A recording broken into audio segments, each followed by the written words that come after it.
ஒருவேளை அந்த பர்சன் உங்ககிட்ட பேசாமல் ஈகோ காட்டியிருக்கலாம். ஆனால் நேற்று ராத்திரி உங்கள் நினைவு அவங்கள அந்த அளவுக்கு படுத்தியிருக்கு. உங்ககிட்ட பேசணும்னு அவங்க ஆன்மா துடிச்சிருக்கு. அந்த தவிப்போட உச்சக்கட்டத்தில் அவங்க வந்து ஒரு அதிரடி காரியத்தை செஞ்சுருக்காங்க. அது நினைக்கும்போது இன்னுமே அவங்க கைகள் நடுங்கிட்டு இருக்கு. அவரோட உள் மனசை உழுக்குன அந்த விஷயம் என்ன, எதனால் அவங்களே பதட்டப்படுற அளவுக்கு ஒரு காரியத்தை செஞ்சாங்க, என்ன காரியத்தை செஞ்சாங்க, எது வந்து அவங்களோட ட்ரிகர் பாயிண்ட். இங்கே பார்த்தீங்க அப்படின்னா ஒரு இதயத்துக்கு 2 சிறகுகள் முளைச்சிருக்கு. என்ன, when you pass from this world you take nothing with you but your soul and memories you have shared with those you love. நேற்று ஏதோ ஒரு மனமாற்றம் அவங்களுக்கு நடந்திருக்கு. எதனால் இவங்க ட்ரிகர் ஆனாங்க அப்படின்னா, ஒரு ரியலைசேஷன் அவங்களுக்கு வந்திருக்கு. சீக்ரெட் அட்மைரர் உங்களை தூரமாக இருந்து அவங்க ரசிச்சுட்டு தான் இருக்காங்க.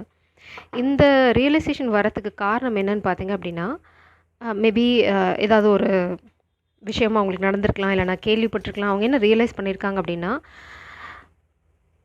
இந்த உலகத்துலேருந்து போகும்போது நம்ம எதையும் எடுத்துகிட்டு போக போகிறதில்ல.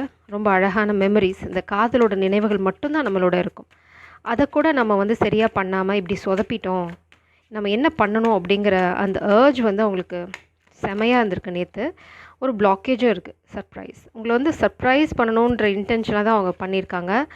பட் அவங்க திடீர்னு அதை வந்து அந்த கை நடுக்கத்துக்கு காரணம் என்னன்னு பார்த்தீங்க அப்படின்னா, உங்களுக்குள்ளே நடந்த உரசல், பாலிஷ். இது வந்து உரசல்னு வச்சுட்டா இது வந்து உங்களை புடம் போட தானே தவிர உங்கள் காதலை உடைக்கிறதுக்காக நடந்த விஷயம் இல்லை. கண்டிப்பாக இந்த பர்சன் உங்களுக்காக ஒரு சர்ப்ரைஸ் பிளான் பண்ணிகிட்ருக்காங்க. யூ நீட் டு ட்ரஸ்ட் தம். இந்த சர்ப்ரைஸ் என்னங்கிறத வந்து அவங்க டிஸ்க்ளோஸ் பண்ணுவாங்க, அதாவது அவங்க உங்ககிட்ட சொல்லுவாங்க. பட் இவங்க வந்து சர்ப்ரைஸ் தான் பண்ணுறதுக்கான பிளான். பட் கடைசியில் பதட்டத்தில் அவங்க அதை பண்ணலை. என்ன பண்ண ட்ரை பண்ணாங்க, என்ன பதட்டத்தில் நிறுத்திட்டாங்கன்னு பார்க்கலாம். அவங்க ஒரு விஷயம் ரொம்ப ஸ்பெசிஃபிக்காக சொல்கிறாங்க. அவங்க ரியலைஸ் பண்ண விஷயம், உங்களை காதல் விஷயத்தில் நடந்த ஒரு துரோகம். அந்த துரோகத்தை அவங்க நேற்று ரியலைஸ் பண்ணியிருக்காங்க. அந்த துரோகம் தான் ட்ரிகர் பாயிண்ட். இங்கே இந்த கார்டில் காமிக்கிற மாதிரி இங்கே பாருங்கள், ஒரு துரோகம். இந்த ஸ்பைடர் வந்தாலே வந்து 7 ஆஃப் சோர்ட்ஸ் பார்த்திங்க அப்படின்னா, கூட இருக்கவங்க பண்ண பச்சை துரோகம். இந்த காதலை முறிக்கிறதுக்கு இந்த பர்சன் ரொம்ப நேரம் தூங்காமல் முழிச்சிட்டு அதை பற்றி யோசிச்சுட்ருக்காங்க. அந்த அந்த நொடி தான் அவங்களுக்கு அந்த ஈகோ வந்து காணாமல் போயிருக்கு. இந்த துரோகத்தினால அவங்க வந்து உங்களுக்கு துரோகம் பண்ணிட்டேன்னு நினைக்கிறாங்க. துக்கம் வந்து இந்த பர்சனுக்கு நேற்று தொண்டையை அடைச்சிருக்கு. எத்தனை பேர் சுற்றி இருந்தாலும் அந்த நள்ளிரவோட தனிமையில் உங்கள் அன்புக்காக மட்டும்தான் அவங்க மனசு ஏங்கிட்டு இருக்குது. இப்போ அந்த ஈகோ மேபி யாராவது அவங்கள ட்ரிகர் பண்ணிக்கலாம். என்ன மாதிரி ட்ரிகர், உங்களுக்கு வந்து நிறைய ஆப்ஷன்ஸ் இருக்குது, நீங்கள் நல்லவங்க இல்லை அப்படின்னு இந்த பர்சனோட ஈகோ உடனே ட்ரிகர் ஆகிடுச்சு. அது ஆக்சுவலாக துரோகம். நீங்கள் ரொம்ப நல்லவங்க, ரொம்ப பியோர் சோல் அப்படிங்கிறது வந்து அவங்க ரியலைஸ் பண்ணியிருக்காங்க நேற்று. நம்ம எவ்வளோ முட்டாளாக நடந்திருக்கோம் அப்படிங்கிறதும் அவங்களுக்கு நேற்று ரியலைஸ் ஆகிருக்கு. அடுத்தது பார்த்திங்க அப்படின்னா, என்ன ஒரு விஷயத்தை தவிப்பு தாங்காமல் இந்த பர்சன் நேற்று பண்ண ஒரு விஷயம் பார்த்திங்க அப்படின்னா, அவங்க ஃபோன் எடுத்திருக்காங்க. புது ஆரம்பம். உங்ககிட்ட இது எல்லாத்தையும் சொல்லி பேசி மன்னிப்பு கேட்கணும் அப்படின்னு துடிச்சிருக்காங்க. ஃபோன் எடுத்துகிட்டு என்ன பண்ணியிருக்காங்க, துடிச்சு போய் அந்த ஃபோனை கையில் எடுத்து உங்கள் நம்பரை தேடி, இல்லைனா உங்கள் சேட் பாக்ஸ் போய் எல்லாத்தையும் டைப் பண்ணிச்சு, என்ன மன்னிச்சுட்டே இந்த மாதிரி ஒரு துரோகம் நடந்துகிட்ருக்கு அப்படின்னு. ஆனால் திரும்ப அவங்க ஸ்டாப் பண்ணதுக்கு காரணம் உங்களுக்குள்ளே இந்த மிஸ் அண்டர்ஸ்டாண்டிங். நீங்கள் போட்ட boundaries. You are the star. நீங்கள் எங்கேயோ தூரமாக இருக்கீங்க. You are shining like a star. இந்த பர்சனுக்கு டக்குன்னு நிறுத்தினதுக்கு காரணம் நீங்கள் ஷைன் ஆகிட்டுருக்கீங்க. உங்ககிட்ட என்னன்னு சொல்கிறது. இந்த பர்சன் லிட்ரலாக வந்து அந்த சென்ட் பட்டனை கிட்டத்தட்ட அழுத்திட்டாங்க. மேபி அவங்களுக்கு வந்து கனெக்ட் ஆகலை. அதனால தான் அந்த பதட்டம், அந்த ஒரு தவிப்பு, ஐயோ போயிடுச்சோ, இவ்வளோ தூரம் நம்ம வந்து ரொம்ப லோக்கலாக இறங்கி அனுப்பிச்ச மெசேஜ் அவங்களுக்கு போயிடுச்சான்னு பதட்டத்தில் இந்த பர்சன் நேற்று நைட் ஃபுல்லாக சுத்தமாக தூங்கலை. நேற்று நைட் இந்த பர்சன் மனசில் இருந்தது எல்லாமே நீங்கள் தான், அவங்க உங்களுக்கு பண்ண துரோகம் தான். இந்த பர்சன் ரொம்ப ரகசியமாக உங்களை ஃபாலோ பண்ணிகிட்டு இருக்காங்க. இந்த பார்த்திங்கன்னா, நீங்கள் திட்டா என்ன பண்ணுறது அப்படின்ற பயத்தில் தான் வந்து அவங்க அந்த சென்ட் அனுப்புனதுக்கும் இல்லை, மேபி அவங்களுக்கு நெட்டு கனெக்ட் ஆகாமல் இருந்ததுக்குலாம் அந்த செகண்டில் நெட்வொர்க் எரர் சம்திங். இந்த பர்சன் ஆல்மோஸ்டெல்லாம் அனுப்பலை. சென்ட் பட்டனை பதட்டத்தில் அனுப்பிட்டு அதுக்கப்புறம் போயிடுச்சா போகலையா என்ன ஆச்சு, ஐயோ போயிருந்தா அப்போ நான் என்ன பண்ணுவேன். இந்த பர்சன் நேற்று நைட்டு பயங்கர ஒரு டர்மாயில ஃபேஸ் பண்ணியிருக்காங்க. எதனால் இதெல்லாம் தேவை, இதெல்லாம் என்ன தேவை, அவங்க என்ன டைப் பண்ணாங்க ஆல்மோஸ்ட் அப்படிங்கிறதும் இங்கே இருக்குது. Let's see. ஸோ இப்போ வரைக்கும் பார்த்திங்கன்னா அவங்க மெசேஜ் அனுப்பிச்சு மெசேஜ் டைப் பண்ணி அனுப்பி, ஆனால் உங்களுக்கு அது ரிசீவ் ஆகலை. எங்கேயோ சின்ன எனர்ஜி பிளாக்கேஜ் இருக்குது. அதை நம்ம ரிலீஸ் பண்ணுறதுக்காக ஒரு ஒயிட் ஸ்பெல் நான் உங்களுக்காக சொல்ல போகிறேன் இந்த end of the video. Stay with me. அதுக்கு முன்னாடி பார்த்தீங்க அப்படின்னா, இந்த பர்சனோட ஸ்பெஷல் மெசேஜ் என்ன டைப் பண்ணாங்கங்கிறதும் பார்க்க போறோம். இந்த பர்சனோட அடுத்த ரியாக்ஷன் என்ன? அடுத்த அடி என்ன? இப்போ ஓகே, ஆல்மோஸ்ட் சென்ட் பண்ணிட்டாங்க அப்படின்ற ட்ராமாலாம் இனிமே இல்ல. சென்ட் பண்ணிட்டாங்க, ஆனா நீங்க ரிசீவ் பண்ணல. காம்ப்ரமைஸ். இதுதான் உங்க வாழ்க்கையில நடக்க போற அடுத்த இன்சிடென்ட். ரொம்ப சர்ப்ரைஸா உங்ககிட்ட வந்து இந்த பர்சன் காம்ப்ரமைஸ் பேச போறாங்க.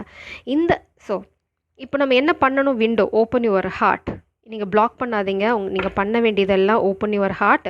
உங்க உலகத்துக்குள்ள நீங்க அவங்கள அனுமதிக்கணும். The world. நீங்க உங்க உலகத்தை இல்லைனா க்ளோஸ்டாக வச்சுருந்தீங்க. மேபி நீங்கள் பிளாக் பண்ணியிருக்கலாம், இல்லைனா வந்து அவங்க இதை பேசாமல் இருக்கலாம். இந்த பர்சன் காதலை சொல்ல துடிச்சிட்டு இருக்காங்க இப்போ. அவங்களுக்கு ஒரே ஒரு பயம் தான். வெயிட் பண்ணுங்கள், இந்த பர்சன் நிச்சயமாக வந்து காதலை சொல்லுவாங்க. உங்களுக்கு ஒரே ஒரு கைடன்ஸாக நான் சொல்லுவேன்.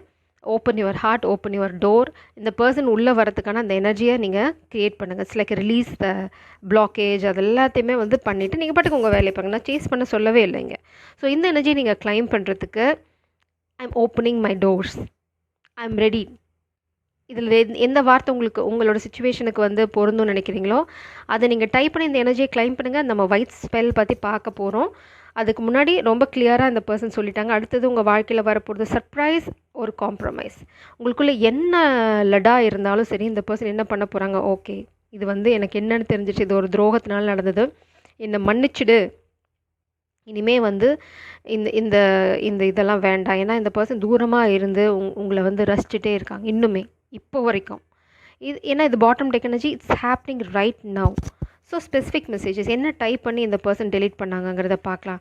Don't put up with my bullshit. இந்த பர்சன் வந்து பாஸ்டில் நிறைய ட்ராமா பண்ணியிருக்கலாம், உங்களை சரியாக ட்ரீட் பண்ணாமல் இருந்திருக்கலாம், அதை துரோகத்தை நம்பி போயிட்டாங்க. ஆக்சுவலாக பண்ணியிருக்கக்கூடாது இல்லையா? உண்மையான காதல்னா இந்த பர்சன் அதை பண்ணியிருக்காங்க. அதை இப்போ வந்து என்ன சொல்கிறாங்க அப்படின்னா, அந்த மாதிரி நான் ஏதாவது பண்ணேன்னா இனிமேல் கூட ஃப்யூச்சரில் அதை நீ பொறுத்துக்கணும்னு அவசியம் இல்லை. இங்கே பாருங்கள் என்ன சொல்கிறாங்க. ஐ love you so tucking much. இந்த பர்சன் மேபி நீங்கள் ரொம்ப ஷார்ட்டாக இருப்பீங்க. இந்த பர்சன் அதை வந்து ரொம்ப இன்டைரக்டாக சொல்கிறாங்க.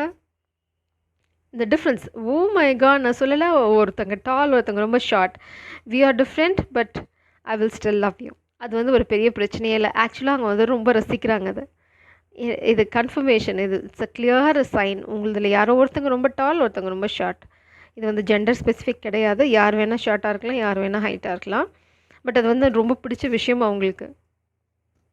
மேபி உங்கள் வாக் வந்து ரொம்ப வியர்டாக இருக்கும். ஆக்சுவலாக எல்லோரும் உங்களை கிண்டல் பண்ணியிருக்கலாம், ஆனால் நீங்கள் வாக் பண்ணுற ஸ்டைல் இந்த பர்சனுக்கு ரொம்ப பிடிக்கும். Like duck. They admire you.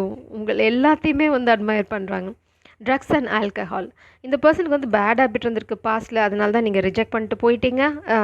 இந்த பர்சனோட லைக் என்ன நடந்திருக்கு அப்படின்னா, ஸ்பெசிஃபிக்காக இந்த இதில் இந்த பர்சனுக்கு நிறையா ட்ரக்ஸ்லாம் ஊற்றி கொடுத்து ரொம்ப என்ன சொல்கிறது, ரொம்ப நார்மலாக இல்லாத சமயத்தில் உங்களை பற்றி தப்பான எண்ணங்களை உருவாக்குறது, ஒரு பொய்யை வந்து உள்ளே துணிக்கிறது, இந்த மாதிரி வேலையெல்லாம் நடந்திருக்கு. இப்போ அவங்க ரியலைஸ் பண்ணுங்கள். பாருங்கள், பசில் சால்வ் ஆயிடுச்சு. இவரை நல்லா புரியாமல் இருந்த ஒரு விஷயம் இவங்களுக்கு இப்போ புரிஞ்சிருச்சு. என்ன அப்படின்னா, அவங்கள சுற்றி நடந்தது எல்லாமே துரோகம். அடுத்தது இந்த காதலை முடிக்கிறதுக்கு பிளான் பண்ணுது. ரெண்டு இதுலையுமே பாருங்கள், ஐ லவ் யூ வந்துடுச்சு. It's a very clear sign. இந்த பர்சன் கூடிய சீக்கிரம் உங்களை சர்ப்ரைஸ் பண்ண போகிறாங்க. Get ready for the surprise. இது வந்து சாதாரண ஒரு ரீடிங் கிடையவே கிடையாது. It's a very clear sign. நான் வந்து இப்போ உங்களுக்கு சொல்ல போகிறது எதுக்காக அப்படின்னா, இந்த பர்சன் சென்ட் பண்ணாங்க, உங்களுக்கு ரிசீவ் ஆகலை. பலருக்கு வந்து இந்த பர்சன் டைப் பண்ணிக்கல. எல்லாமே அவங்க டைப் பண்ணி ஆல்மோஸ்ட் சென்ட் பண்ண எனர்ஜியில் இருக்கும். நம்ம அந்த பிளாக்கேஜை ரிலீஸ் பண்ண போகிறோம். எப்படி பண்ண போகிறோம்? நேற்று நைட் நடந்த ஒரு போராட்டத்தை, ஒரு நடுக்கத்தை நீங்கள் பார்த்துட்டீங்க. உங்களோட பதட்டத்தையும் நீங்கள் பார்த்துட்டீங்க. உங்களோட உள் மனசில் இப்போ வந்து அந்த அந்த மெசேஜுக்காக ஏக்கம் இருக்கும். நிஜ வாழ்க்கையில் அவங்க கையால் உங்கள் ஃபோனுக்கு ஒரு மெசேஜ் வந்துடணும் அப்படின்ற ஏக்கம் உங்களுக்கு நிச்சயமாக இருக்கும். இப்போது நான் சொல்ல போகிற இந்த ஒயிட் மேஜிக் இல்லைனா ஒயிட் ஸ்பெல் மூலம் நீங்கள் அந்த மெசேஜை ரியலாக 24 ஹவர்ஸ்க்குள்ளே வரதுக்கான மேனிஃபெஸ்டேஷனை தான் இப்போ துவங்க போகிறோம். It's like you are manifesting the spell, you are manifesting the message. உங்களுக்கு இதுக்கு தேவையான பொருள் ஒரு மொபைல் ஃபோன், ஒரு பேனா, க்ரீன் கலர் பென். அடுத்து நீங்கள் என்ன பண்ணணும் அப்படின்னா, இன்றைக்கி நைட் தூங்க போகிறதுக்கு முன்னாடி அந்த பேப்பரில் ரொம்ப ரிலாக்ஸ்டாக இருங்க. டீப் ப்ரீத் பண்ணுங்கள். ரிலாக்ஸ் பண்ணிவிட்டு ரொம்ப பாசிட்டிவான எனர்ஜியில் நீங்கள் அந்த பேப்பரில் ஒரு துண்டு காகிதத்தில் அவங்களோட ஃபோன் நம்பரையும் அவங்களோட பேரையும் எழுதிட்டு அந்த பேப்பரை உங்களோட மொபைலோட பேக் சைடு வச்சுட்டு உங்கள் மொபைலை நீங்கள் ஸ்க்ரீனை ஆஃப் பண்ணுங்கள். இல்லைனா ஸ்க்ரீனில் ரொம்ப பியூட்டிஃபுல்லான நீங்கள் 2 பேர் எடுத்த பிக்சர் இருந்ததுன்னா அதை வச்சுக்கோங்க. இல்லைனா அவங்களோட ஃபோன் நீங்கள் சேவ் பண்ணி வச்சுருக்கீங்களா அந்த ஸ்க்ரீனுக்கு போயிடுங்க. கண்ணை மூடிக்கோங்க. நீங்கள் செய்ய வேண்டியது எல்லாமே அந்த ஃபோன் வந்து உங்களுக்கு ரிங் ஆகிற மாதிரி, நீங்கள் அதை எடுக்கிற மாதிரி, அவங்க உங்ககிட்ட இந்த விஷயங்கள் எல்லாம் சொல்லி உங்களுக்கு ஸ்பெசிஃபிக்கான சுச்சுவேஷன் இருந்ததுன்னா அதுக்கான மன்னிப்பு கேட்குற மாதிரியும், நீங்கள் ரொம்ப சந்தோஷமாக அடுத்த மீட்டிங்கை பிளான் பண்ணுற மாதிரி விஷுவலைஸ் பண்ணுங்கள். அவ்வளோதான். அந்த பேப்பரை தலகாணிக்கடியில் வச்சுட்டு நீங்கள் தூங்கிடுங்க. அவ்வளோதான். இதை வந்து நீங்கள் சொல்ல வேண்டிய ஒரு வார்த்தை இருக்குது அதில். ஒரே ஒரு நிமிஷம். நீங்கள் அந்த பேப்பரை தலகாணிக்கடியில் வைக்கிறதுக்கு முன்னாடி இந்த பேப்பரையும் மொபைலையும் நீங்கள் வச்சுட்ருக்க பொசிஷன்லேயே வச்சுட்டு நான் சொல்கிற வார்த்தைகளை 11 டைம்ஸ் சொல்லுங்கள். உன் மௌனம் உடையட்டும், உன் குரல் எனக்கு கேட்கட்டும். இதுதான். நல்லா எழுதி வச்சுக்கோங்க. உன் மௌனம் உடையட்டும், உன் குரல் எனக்கு கேட்கட்டும். அவ்வளோதான். இதை சொல்லிவிட்டு பத்திரமா அந்த பேப்பரை வந்து தலகாணிக்கடியில் வச்சுருங்க. நெக்ஸ்ட் டே நைட்டு அதை சேஃபான பிளேஸ் அப்படின்னு நினச்சிங்க அப்படின்னா தலகாணிக்கடியிலே இருக்கட்டும். அப்படி இல்லைன்னா எடுத்து மொபைல் கவர் இருக்கும் இல்லையா, மொபைலோட பேக் சைடே அதை வச்சுக்கோங்க. சேஃபாக உங்களால் எங்கே வைக்க முடியுமோ உங்கள் கைகள்லேயே அந்த எனர்ஜி இருக்கணும். அவ்வளோதான் விஷயம். இல்லைனா நீங்கள் யூஸ் பண்ணுற ஸ்பேஸில் அது இருக்கணும். ஹேண்ட்பேக்கில் கூட வைக்கலாம். எனக்கு மொபைலில் வைக்கிறதுக்கு ஆப்பர்ச்சுனிட்டி இல்லைன்னு சொல்கிறவங்க இதை வச்சுட்டு நீங்கள் மறந்துடுங்க.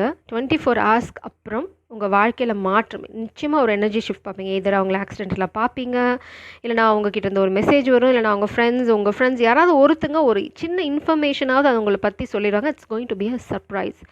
அவங்கள பற்றி இவ்வளோ நாளாக தெரியாத ஒரு விஷயம் நீங்கள் தெரிஞ்சுக்க போகிறீங்க. இல்லைனா அவங்கக்கிட்டேருந்து டைரெக்டாகவே உங்களுக்கு கால் வரும். If you are energetically aligned, try this white spell. Jai சாரம். God bless you.